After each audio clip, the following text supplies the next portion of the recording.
Қайырлы күн баршаңызға. Бүгін мен сіздермен осындай жылдам дайындалатын дәмді шоколадты кекстің рецептімен бөлісемін. Жылдам әрі дайын болады. Көріп тұрғандарыңызда міне өте пышный бисквитті кекстің рецептісі. Бізге керегі жұмыртқа, яғни мен 4 жұмыртқаны алдым. 3 жұмыртқадан да дайындауға болады. 4 жұмыртқаны алып, венчиктің көмегімен осыны қант салып отырып, яғни 100-150 грамм қант салып отырып, жұмыртқамызды көпіршітеміз, яғни жұмыртқа 2 есе көбею керек. Миксердің көмегімен жасасаңыздар әдемі, көтеріледі, күшті болып, пышный болып. Мен осындай миксердің венчикпен жасадым.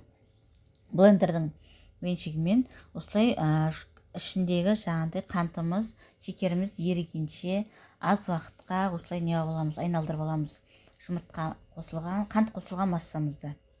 Осындай қылып, бәрін біркелкі қылып араластырып отырып, көпіршітіп аламыз. Мінекей осындай болып шықты.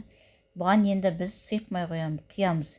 Яғни 100 грамм, яғни 150 граммдай болса да сұйық май құямыз. Одан кейін сүтте 150 граммдай сүт құйдық. Барлығын қосып араластырамыз. Одан кейін бұған бізге керегі какао. Какаоны кәдімгі дүкенден какаосын алып қостым. Сосын ұнда міндетті түрде електен өткізу керек.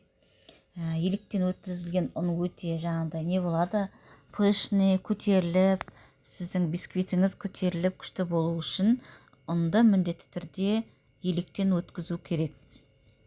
Бұны да мінекей жайлап отырып, жоғарыдан төмен қарай араластырамыз, яғни массамыз қатты басылып қалмас үшін.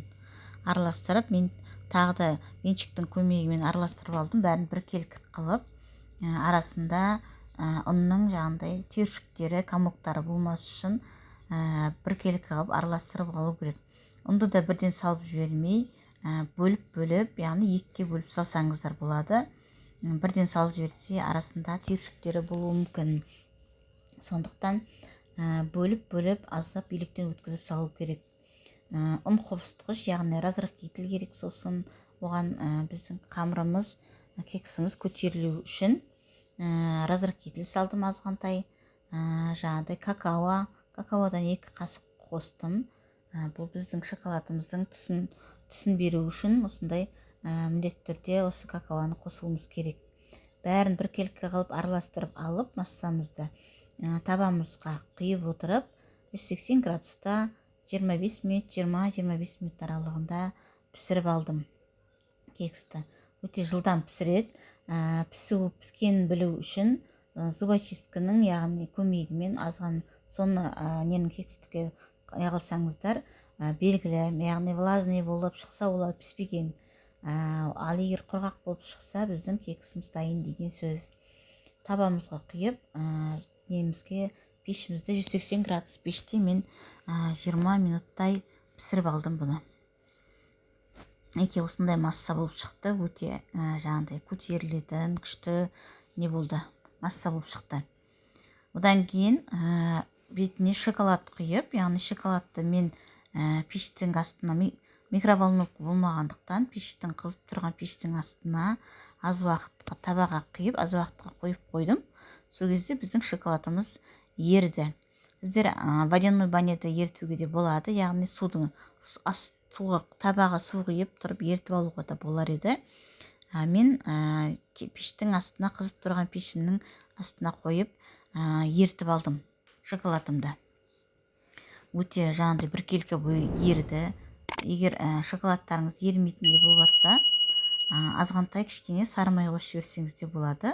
Сол кезде жұмсақтау болып, сондай болып еруі мүмкін шоколадымыз. Өйткені мен Қазақстан шоколадын пайдаландым. Ол жақсы ериді. Кейбір шоколадтар ерімеуі мүмкін. Сол үшін азғантай май қосып жіберсеңіздер болады.